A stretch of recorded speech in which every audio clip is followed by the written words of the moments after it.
The first note slipped out of his throat by accident, soft, cracked, barely a whisper, and the entire auditorium froze as if the air itself had been caught mid-breath. No one had expected a sound like that to come from a man holding a mop, his hand still smelling faintly of detergent, his uniform 2 sizes too big. Least of all her, the famous singer stood at the edge of the stage, arms crossed, lips curved into a smile that wasn't quite kind.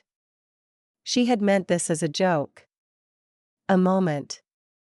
Something the crew would laugh about later. She had no idea that in the next few minutes, everything she believed about talent, pride, and power was about to unravel. His name was Daniel Reyes, though almost no one knew it. To most people inside the grand concert hall, he was simply the janitor. The man who arrived before sunrise and left long after midnight. The one who swept confetti from the aisles, wiped fingerprints from mirrors, and quietly hummed to himself while no one listened. He kept his head down, spoke only when spoken to, and never complained. Not when his paycheck came late. Not when people forgot his name. Not even when they pretended he wasn't there. Music had once been his whole world. Years ago, before the mop and the uniform, Daniel had stood on small stages in dimly lit bars, singing into borrowed microphones, his heart pounding with hope. He believed, truly believed, that if he just sang well enough, someone would notice. That his voice, raw and aching with truth, would be enough. But life had other plans. A sick mother. Medical bills. A contract that promised the world and delivered nothing. When the choices narrowed to singing for empty rooms or putting food on the table, Daniel chose survival. Music didn't leave him, though. It just learned how to live quietly inside him. The singer on stage had once been someone like him. Her name was Alina Cross, a global sensation with platinum albums and sold-out tours. Her voice was famous for its precision, perfect pitch, flawless runs, notes that soared exactly where they were meant to. She had trained for years, sacrificed everything, and clawed her way to the top. Fame hadn't come gently, and it had hardened her in places she didn't like to think about. Tonight was supposed to be a rehearsal for her biggest comeback tour yet. The hall was empty except for a handful of crew members, a sound engineer, and Daniel, quietly polishing the floor near the front rows. Alina had been frustrated all day. The acoustics felt wrong. The monitors weren't cooperating. Her throat felt tight. Each missed note fed her irritation until it needed somewhere to land. When she noticed Daniel humming, it was like a spark to dry paper. "Hey," she called out sharply, her voice echoing through the hall. "You. Janitor." Daniel flinched and looked up, startled. "Yes, ma'am?"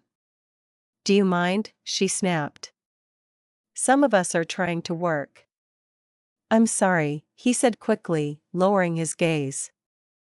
"I didn't realize I was loud." She laughed, but there was no humor in it. "Loud? That's singing to you?" A few crew members exchanged uneasy glances. Daniel swallowed. "It won't happen again." But Alina wasn't finished. Something ugly inside her had woken up. "You think you can sing?" she asked, tilting her head. "Is that it?" He hesitated. No. I mean, I used to." "Used to?" She smirked. "Oh, this I have to hear.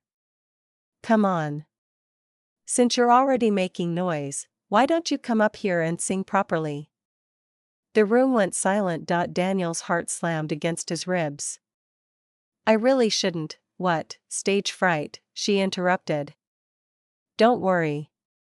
It's just us." "Or are you afraid you'll embarrass yourself?" Her words stung more than he expected. Not because they were cruel, but because they brushed too close to a truth he'd buried. He looked around, hoping someone would intervene. No one did. Slowly, he set his mop aside and walked toward the stage. Each step felt heavier than the last. His palms were damp. His mouth was dry.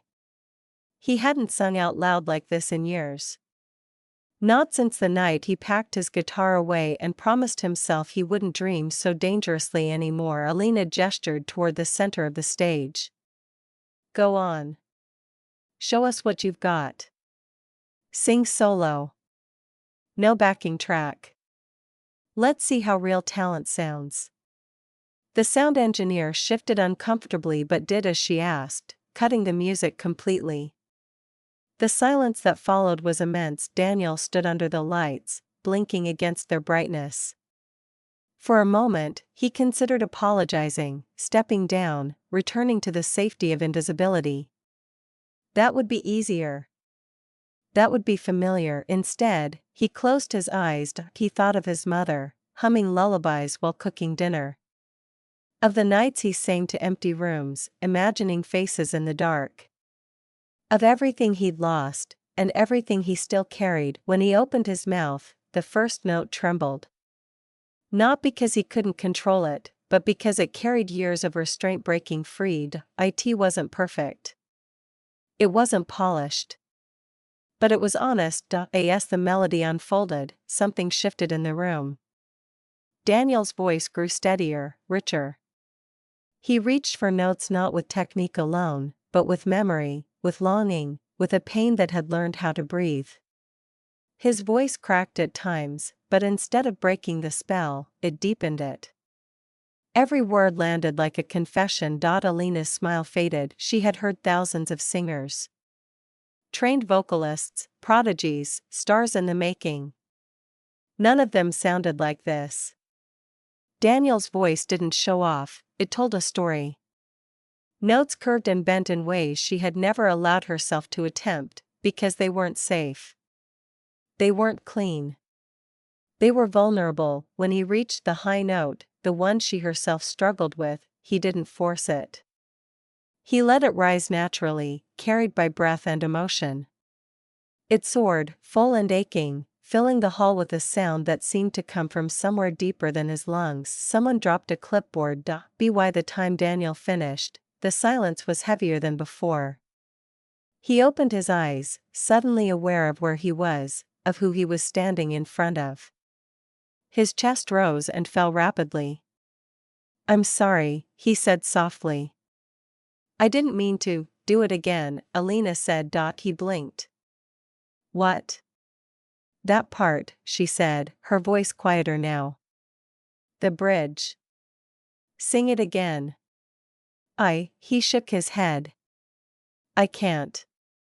I really should get back to work. No, she said, stepping closer. You shouldn't. Something in her tone stopped him. Not command. Curiosity. Something almost like awe. You know how many years I trained to hit that note, she said. How many coaches told me exactly how to shape my mouth, how to place my breath. Daniel shrugged helplessly. I just felt it. The words struck her harder than she expected. The crew stood frozen, watching a power shift unfold. Alina Cross, the woman who had built her career on control, was staring at a janitor like he had just rewritten the rules she lived by. You wasted this, she said suddenly, anger flaring, not at him, but at the idea of it. All this, and you're cleaning floors?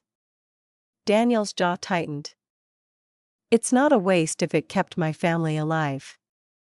The room fell quiet again. Alina looked at him, really looked at him, and for the first time, she saw the lines around his eyes not as age, but as experience. As resilience. As stories she had never lived. I didn't mean, she stopped herself. Apologies didn't come easily to her. Why did you stop? He hesitated, then answered simply. Because the world doesn't always reward what's beautiful. Sometimes it rewards what's loud. She laughed bitterly. You think I don't know that? For a long moment, neither of them spoke. Then Alina did something no one expected. She handed him the microphone. Sing with me, she said. Not to mock you. To learn from you. Daniel's hand shook as he took it. I'm not a professional. Neither was I, she replied. Once. They started slowly. A simple harmony. Daniel adjusted instinctively, listening, blending. Alina followed, surprised to find herself letting go, allowing imperfections she would have corrected before. Their voices met somewhere in the middle, not competing, but conversing. When the last note faded, the applause came from the crew without anyone realizing who had started it. Daniel stepped back, overwhelmed. I should really stay, Alina said. At least for today.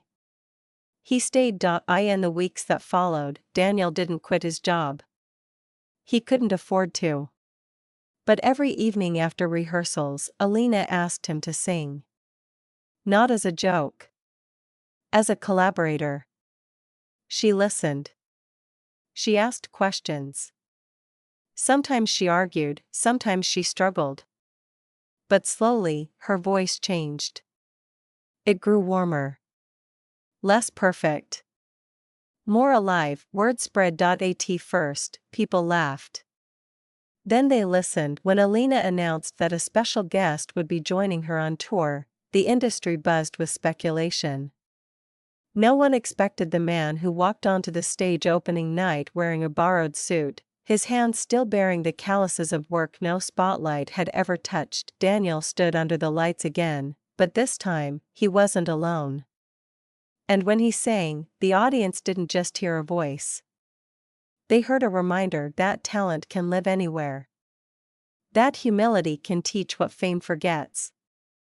That sometimes, the notes we never learn to sing are the ones that matter most. Backstage, after the final encore, Alina found him quietly wiping down a table, habit refusing to let go. You don't have to do that anymore, she said gently. He smiled. Old habits. She nodded. Thank you. For reminding me why I started. Daniel met her gaze. Thank you for listening.